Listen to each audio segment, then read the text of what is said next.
కొంచెం కార్న్ఫ్లెక్స్ అండి, నెయ్యిలో కార్న్ఫ్లెక్స్ వేసుకున్నాం కదండి, అట్లాగే పూల్ మక్కన, అదేవిధంగా పచ్చి కొబ్బరి అండి ఇది.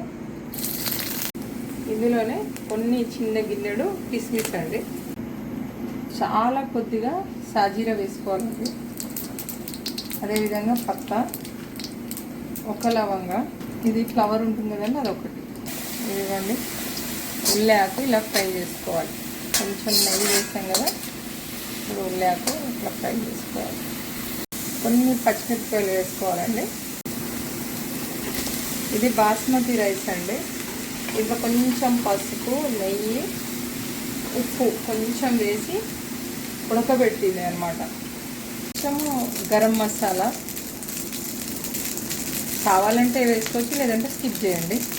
అదేవిధంగా కొంచెం ఉప్పు, ఇందాక మనం వేయించుకున్నవి అన్నీ ఇట్లా వేసి ఒక్కసారి కలుపుకోవాలండి మంచిగా.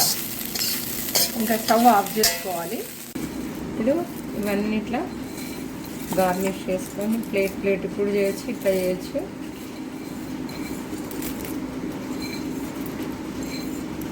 మంచి హెల్దీది అండి, వర్షం పడుతుంటే మంచిగా మీ వాళ్ళకి చేసి పెట్టచ్చు.